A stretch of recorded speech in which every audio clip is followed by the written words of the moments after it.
उत्तर भारतीय समाज को vote bank समझने की भूल न करें। हम वोट बैंक नहीं हैं। महाराष्ट्र के पूर्व राज्य मंत्री कृपाशंकर सिंह, रमेश दुबे और चंद्रकांत त्रिपाठी द्वारा मुंबई महानगर में रहने वाले उत्तर भारतीयों से संपर्क साधने के लिए परिश्रम the voice of hard workers अभियान की शुरुआत की गई। इस अभियान के तहत पहली बैठक शनिवार को अंधेरी में की गई थी। इस कार्यक्रम में कृपाशंकर सिंह, रमेश दुबे, चंद्रकांत त्रिपाठी सहित कई उत्तर भारतीय नेता यहां पर उपस्थित हुए। इस कार्यक्रम का लक्ष्य 1 लाख उत्तर भारतीयों के घरों तक पहुंचना है और उन्हें जोड़ना है।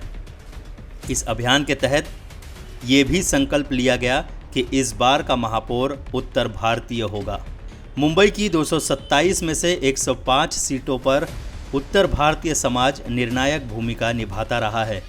इसी वजह से मुंबई का अगला महापौर उत्तर भारतीय समाज ही तय करेगा। इस तरह का निर्णय भी यहां पर लिया गया है। पूर्व गृह राज्य मंत्री कृपाशंकर सिंह ने कहा कि राजनीतिक पार्टियां उत्तर भारतीयों को अपना वोट बैंक समझने की भूल ना करें, क्योंकि उत्तर प्रदेश के लोग उत्तर देना अच्छी तरह से जानते हैं। उत्तर भारतीय समाज की आइडेंटिटी की ज़रूरत नहीं है। उत्तर भारतीय समाज जहाँ जाता है, जहाँ खड़ा होता है, वहीं से लाइन बनती है। ये समाज की एक परंपरा है।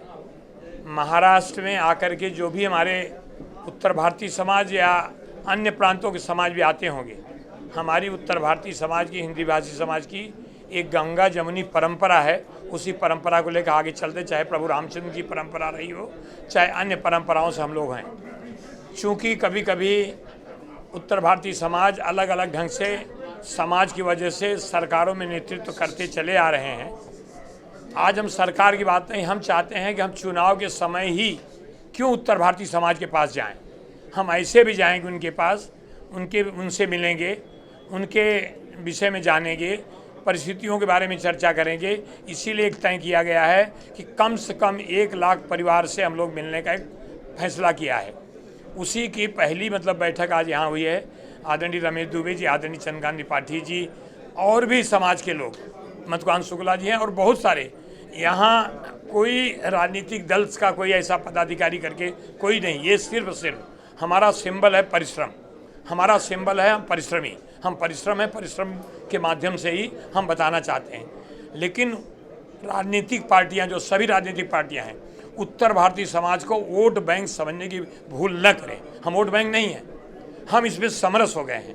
इसीलिए हम चाहते हैं कि हमारा वो वर्ग जो कभी मिल नहीं पाता है, हम उनके पास सिर्फ चुनाव के समय जाते हैं। हम लोगों ने तय किया है आगे की रूपरेखा और आगे बताएंगे और करते रहेंगे। मैंने एक बात कही है, ये इस मुंबई शहर में आदरणीय रमेश दुबे जी ने महापालिका में जो नेतृत्व किया है, यही महापालिका में RR सिंह, रामचरित्र सिंह मुंबई के महापौर हुए हैं। इसके बाद यहाँ राजहंस सिंह लगातार कई सालों तक नेतृत्व किए हैं। बहुत सारे हमारे लोग हैं, मैं इसका नाम लूँ, चाहे विद्या ठाकुर रही हूँ, डिप्टी मेयर रही हैं, राजेश शर्मा डिप्टी हैं। आज मैं इतना तो कह सकता हूँ, ये राजनीतिक मंच नहीं है, लेकिन चूँकि आपको इतना बताना चाहता हूँ कि अगला महापौर उत्तर भारतीय समाज तय करेगा कि कौन महापौर होगा। हम पहचान बनाने की जरूरत नहीं है। और हम चाहते हैं कि आदरणीय रमेश दुबे जी, आदरणीय चंद्रकांत त्रिपाठी जी और लोग, ये तो शुरुआत थी, 3 दिन के अंदर बैठक हुई, जगह नहीं मिल रहा था। सुरेंद्र सिंह जी ने, उन्हें कार्यक्रम था, कार्यक्रम को रद्द करके दूसरे दिन किया और कहा हम लोग बैठक करेंगे। यही हमारा उद्देश्य है। हम उत्तर भारतीय समाज एक जगह हो करके अपने परिस्थितियों के बारे में हम चर्चा कर सकें। चौपाल हुआ करता, ये अंधेरी गढ़ होता था उत्तर भारतीय समाज। जैसे भैया ने कहा, रमेश दुबे भैया ने, कि लोग चले आ रहे हैं, अपने आए 100-200 आदमी बैठे हैं। वो देवनारायण सिंह और नारायण सिंह अपने दूध की दुकान में बैठे, मूछ के टोपी लगाए, चले और भैया का हाल चाल सब ठीक ठाक हो। तो थोड़ा सा हम लोगों का संवाद जो है कम हो गया है, और संवाद से विवाद बढ़ता है। हम संवाद बढ़ाना चाहते हैं, यही कार्यक्रम है। उत्तर भारतीय समाज बहुत ही मजबूत और समृद्धशाली समाज है, और आज की जो हम लोगों की योजना है, उत्तर भारतीय समाज जो समृद्धशाली है उसको और मजबूत करना, और समाज को राजनैतिक, आर्थिक, शैक्षणिक जो भी सुविधाएं सरकार से उपलब्ध होनी चाहिए या पार्टियों से होनी चाहिए, उसको दिलाना हमारा कर्तव्य है। कहीं उत्तर भारतीय समाज हाशिए पर नहीं गया है। कौन सा समाज लाइन पे है बताइए मुझे? कहीं हाशिए पे नहीं गया है। ये केवल लोग भ्रम पैदा करते हैं। हम जहाँ थे वहीं हैं और मजबूत हैं और मजबूत होंगे, कहीं हाशिए पे नहीं गए।